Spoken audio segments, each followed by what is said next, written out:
Volition came to me when I was being oppressed by an internal turmoil. And as things got heavier and heavier with the oppressive stress, things got so bad that I was having nightmares. Every day I felt like I was suffocating. But why did I feel this impulse to sink myself deeper and deeper into the abyss? I did not know. All I knew is that even as I felt like I was sinking into the depths of Tehom, abandoned of all grace, deprived of all comfort or pleasure, my flesh being thrown to the dogs of despair, even then, I felt like I was right where I was supposed to be. I felt like I was home. The abyss is where I belong.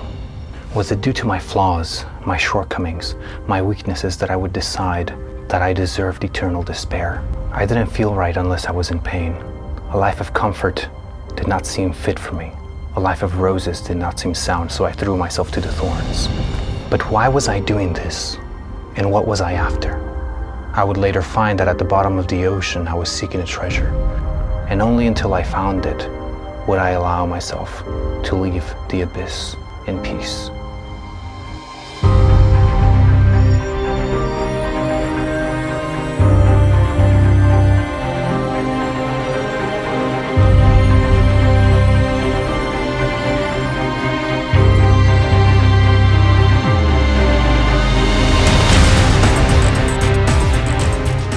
The volition element in the practicality system refers to a method of dealing with problems, pain, misery, anxiety, stress.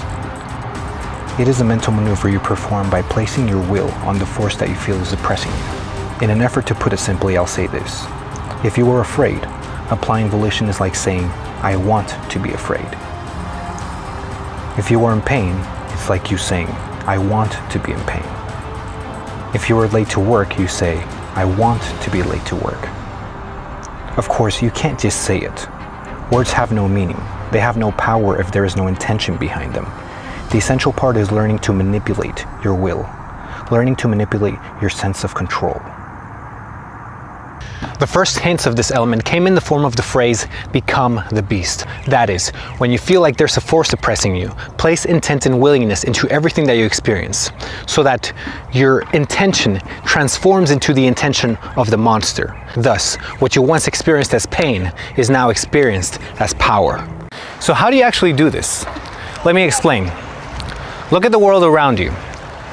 There are things that move one way, things that move another, and there are things that stay still. There are things that move under your control, like your hand, and there are things that move beyond your control, like the birds, the trees, and the water. There are things that move according to your will, and there are things that move beyond your will. But did you know that you can actually apply your will to extend beyond your own body, to extend to things beyond your own body? In the same way, you can move your limbs and feel like you have no control over them. It's almost like they're doing everything they're supposed to do, but it feels like something else is controlling them. If you've never experienced this, you're probably just not paying attention.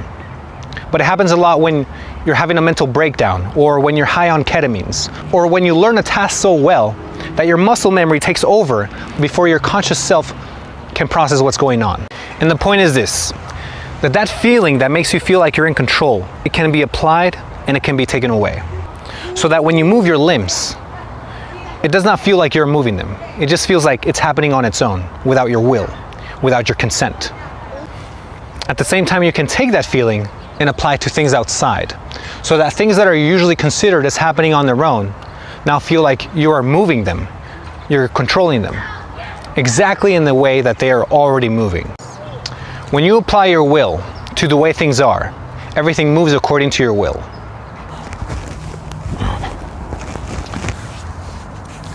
Now, there are at least two practical results from performing this maneuver. The first is that by taking the side of the opposition, you will understand the other side more. And the more that you understand the other side, you will also understand their weaknesses as well. The second practical result is that as you take the side of the opposition, your mind will begin to rationalize why you're doing such a thing. And as your mind rationalizes, you will start to see the advantage of taking the side of the opposition. And you will be able to use that position to your own advantage, to your own benefit. Let's try this out. Have you ever been walking at night and felt like somebody was following you? When you're in this situation, you can feel the fear building up in your body the closer they get. Your body starts tensing up. Your heart starts racing. You can't think. You feel tension all over your body. What would happen if you tried to apply volition here? When I applied volition, I allowed this fear sensation to flow through my body instead of resisting it. This change made it so that I now deliberately tensed up.